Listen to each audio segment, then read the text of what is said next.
Mostly जितनी भी crane है जैसे हाइड्रा टेलीस्कोपिक क्रेन, यह वेट उठाने के लिए हाइड्रोलिक सिस्टम यूज करते हैं। लेकिन इन सब में से टावर क्रेन सबसे अलग है, जो वजन उठाने के लिए इलेक्ट्रिक मोटर को यूज में लेती है। यह जो आप क्रेन देख रहे हो इसी को टेलीस्कोपिक क्रेन बोलते हैं। यह मैक्सिमम 10 से 20 टन का वेट उठा सकती है हाइड्रोलिक प्रेशर से। लेकिन टावर क्रेन एक सिंपल सी मोटर की हेल्प से मैक्सिमम 100 टन तक वेट उठा सकती है। लेकिन वेट उठाने की कैपेसिटी दोनों ही क्रेन की हाइट बढ़ने पर कम होती जाती है। हम इस वीडियो में टावर क्रेन के कंस्ट्रक्शन और वर्किंग को डिटेल से समझेंगे, क्योंकि टावर क्रेन की मैक्सिमम हाइट 250 मीटर से भी ज्यादा तक जा सकती है। इसके अलावा हॉरिजॉन्टल लेंथ टावर क्रेन की 70 मीटर तक हो सकती है। अब समझना इंटरेस्टिंग होगा कि यह क्रेन इतनी हाइट पर कैसे अपने आप को बैलेंस करती है और कैसे वेट को लिफ्ट करती है। सबसे इंटरेस्टिंग बात, टावर क्रेन को इंस्टॉल करने के लिए सबसे पहले कंक्रीट और सीमेंट का एक स्ट्रॉन्ग फाउंडेशन तैयार किया जाता है जमीन के अंदर। तो यह क्रेन अपनी जगह से मूव नहीं कर सकती है। किसी भी बिल्डिंग को बनाने से पहले इसे इंस्टॉल किया जाता है और बिल्डिंग कंप्लीट होने के बाद ही वहां से हटाई जाती है।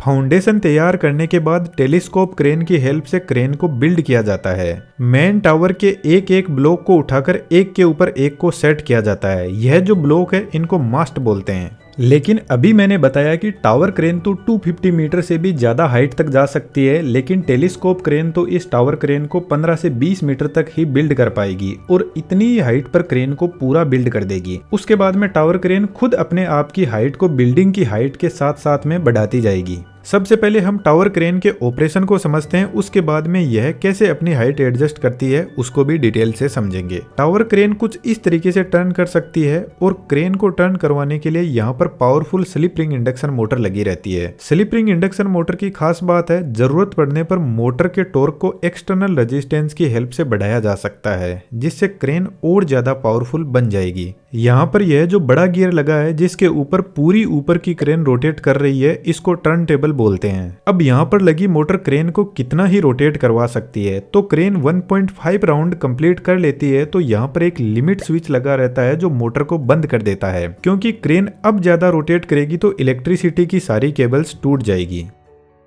फ्रंट साइड में क्रेन की जिब होती है जिसकी लेंथ 70 मीटर तक हो सकती है और जिब को बैलेंस करने के लिए पीछे की साइड में काउंटर जिब लगी रहती है, जिस पर काउंटर वेट भी लगे रहते हैं क्रेन को बैलेंस करने के लिए। और क्रेन की जिब और काउंटर जिब को सपोर्ट करने के लिए पेंडेंट लगे रहते हैं जो टावर पीक से जुड़े रहते हैं। क्रेन का सेंटर ऑफ मास इस मेन टावर पर होना चाहिए, अदरवाइज क्रेन अनबैलेंस होकर गिर जाएगी। लेकिन टावर क्रेन में बहुत हेवी काउंटर वेट लगा रहता है, 15 से 20 टन मानकर चलो। तो जब क्रेन अनलोडेड कंडीशन में होगी तो काउंटर वेट क्रेन को स्लाइटली अनबैलेंस भी करता है। क्रेन की जिब पर एक ट्रॉली लगी रहती है जो जिब पर लगे ट्रैक पर आगे पीछे मूव कर सकती है। ट्रॉली में टायर लगे रहते हैं जो ट्रैक पर कुछ इस तरीके से चलते हैं। ट्रॉली को आगे पीछे मूव करवाने के लिए एक मोटर लगी रहती है। यह मोटर ड्रम को रोटेट करवाती है और ड्रम रोप की हेल्प से ट्रॉली से जुड़ा रहता है। यहाँ पर रोप का मैकेनिज्म थोड़ा अलग टाइप का होता है। इस ड्रम के ऊपर 2 रोप होती है। जब एक साइड की रोप ओपन हो जाती है तो दूसरी साइड की रोप ड्रम के ऊपर कलेक्ट होती जाती है। रोप का मैकेनिज्म कुछ इस टाइप का होता है। एक साइड की रोप इधर से जाते हुए ट्रॉली से कनेक्ट हो जाती है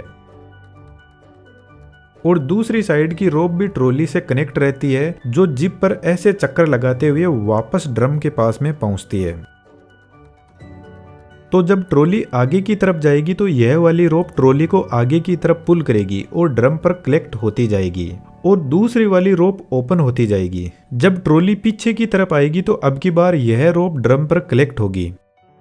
अब क्रेन का ऑपरेटर इस केबिन में बैठा रहता है तो उसको एक्चुअल में सही से दिख नहीं पाता है कि ट्रॉली कितनी दूर चली गई है। कहीं ऐसा ना हो जाए कि ट्रॉली लास्ट में जाकर टकरा जाए, इसलिए ड्रम के पास में एक लिमिट स्विच लगा रहता है। तो जैसे ही ट्रॉली लास्ट पॉइंट पर पहुंचती है तो लिमिट स्विच एक्टिवेट हो जाता है और मोटर को बंद कर देता है। तो एक बात तो आप शायद मानते होंगे कि एनिमेशन से कंसेप्ट समझना आसान होता है और अभी का जो डिजिटल वर्ल्ड है वह स्किल्स का है, जिसके दम पर बहुत कुछ किया जा सकता है और ऐसा ही 3D एनिमेशन में है। यदि आप भी ऐसा एनिमेशन सीखना चाहते हो तो हमारे बेहतरीन 3D एनिमेशन के कोर्स को ज्वाइन कर सकते हो। कोर्स की फी हमने आपके फोन रिचार्ज के बराबर ही रखी है ताकि हर कोई आसानी से सीख सके। डिटेल्स डिस्क्रिप्शन में अवेलेबल है और हमारा आपके लिए फुल सपोर्ट रहेगा। अब वापस टॉपिक पर आते हैं। ट्रॉली के अंदर 2 पुली लगी रहती है जो वजन उठाने वाली रोप को हैंडल करती है। यह रोप नीचे हुक के पास में लगी हुई पुली से कनेक्टेड रहती है और होस्टिंग यूनिट के लिए एक ही रोप होती है। होस्टिंग यूनिट क्रेन की काउंटर जिब में पीछे की तरफ लगी रहती है। यहाँ पर भी एक powerful slip ring induction motor होती है जो गियर सिस्टम के थ्रू ड्रम से कनेक्टेड रहती है, क्योंकि यही मोटर 100 टन तक का लोड उठाती है। इसलिए इस मोटर के पास में एक ब्रेक यूनिट भी होती है जो वजन को होल्ड करने के काम आती है। मानकर चलो ये ब्रेक नहीं होगा तो मोटर वजन को उठा तो लेगी, लेकिन जैसे ही मोटर स्टॉप होगी तो वजन वापस नीचे चला जाएगा। होस्टिंग रोप टावर पीक से होते हुए मास्टर पुली तक पहुंचती है। इसको मास्टर पुली इसलिए बोला जाता है क्योंकि इसमें कुछ ऐसे सेंसर लगे रहते हैं। जब क्रेन ओवरलोड होती है तो वेट का लोड इस पुली पर भी पड़ता है, जिससे क्रेन को ओवरलोडिंग से बचाया जाता है। यहाँ से रोप जाती है ट्रॉली की पुली के पास और यहाँ से होते हुए हुक के पास पहुंचती है और वापस ट्रॉली से होते हुए जिब के एंड पॉइंट पर रोप को परमानेंटली टाइट कर दिया जाता है।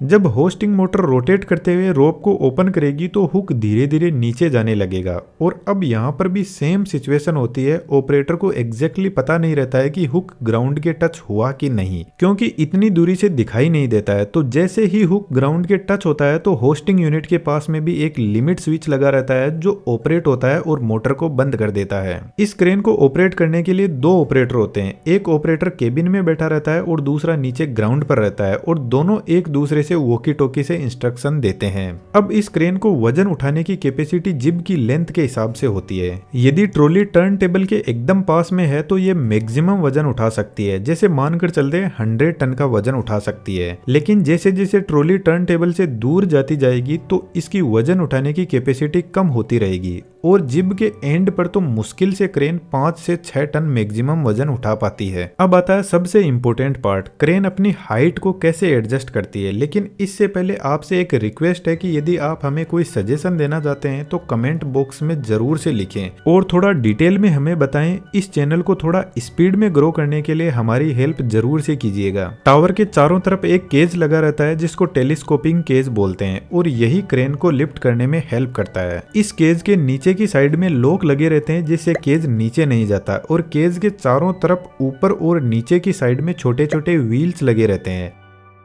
जब क्रेन को लिफ्ट करना होता है तो टर्न टेबल के यहाँ से नट बोल्ट ओपन कर देते हैं और टर्न टेबल को केज के इन पॉइंट पर सेट कर देते हैं। अब यहाँ से ऊपर की पूरी क्रेन का वेट केज पर आ जाएगा। अब सबसे पहले क्रेन नीचे से एक मास्ट उठाकर लाती है और केज पर रख देती है। इसके बाद में एक और मास्ट को उठाकर बीच में रखती है ताकि जब क्रेन अपनी हाइट एडजस्ट करे तो वेट को भी बैलेंस इस वाले मास्ट से किया जा सके, क्योंकि अभी मैंने बताया था क्रेन अनलोडेड होगी तो काउंटर वेट क्रेन को अनबैलेंस करता है। केज के अंदर एक हाइड्रोलिक पंप लगा रहता है जो इस पूरी क्रेन को ऊपर लिफ्ट करता है। इस पंप के यहाँ पर एक लिफ्टिंग रोड लगी रहती है जिसको क्रेन को उठाने से पहले इस रोड को टावर के इन लॉक में सेट कर दिया जाता है। केज के अंदर इस हाइड्रोलिक पंप को उठाने का पूरा मैकेनिज्म होता है। यहाँ पर एक मोटर लगी रहती है, तो जब मोटर स्टार्ट होती है तो पंप धीरे धीरे ऊपर उठना शुरू करेगा और क्रेन को ऊपर उठाता रहेगा। जब पंप की लेंथ पूरी हो जाती है तो केज के नीचे बने हुए लॉक टावर के इन लॉक में सेट हो जाएंगे और अब पूरा लोड केज पर आ जाएगा और पंप फ्री हो जाएगा। अब पंप को वापस इस ऊपर वाले लॉक में सेट किया जाएगा और पंप फिर से क्रेन को ऊपर लिफ्ट करेगा। एक मास्ट को सेट करने के लिए पंप 2 बार लिफ्ट होता है, तब जाकर केज के अंदर मास्ट को सेट करने के लिए जगह बन पाती है और मास्ट को इन टायर की हेल्प से केज के बीच में लाया जाता है और फिर टायर को निकाल दिया जाता है साइड में। क्योंकि ये मास्ट बहुत हेवी होते हैं इसलिए हमारे बस की बात नहीं है कि इसको उठाकर बीच में लाया जा सके। मास्ट केज में आने के बाद नीचे के बोल्ट को सेट कर दिया जाता है। अब यदि क्रेन को और ज्यादा लिफ्ट करना है तो यही प्रोसेस फिर से चलेगी और क्रेन को लिफ्ट नहीं करना है तो ऊपर टर्न टेबल के कनेक्शन केज से हटाकर टावर से कर दिया जाता है नट बोल्ट की हेल्प से।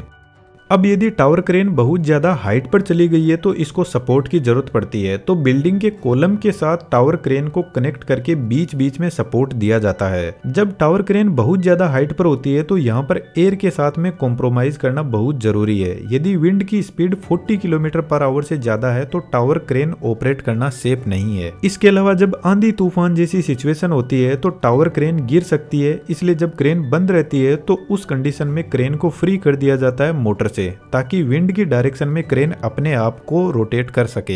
एनिमेशन की दुनिया में आपका मोस्ट वेलकम है। डिटेल्स डिस्क्रिप्शन में अवेलेबल है। वीडियो अच्छा लगा तो चैनल को सब्सक्राइब करते हुए जरूर से जाना। Thank you.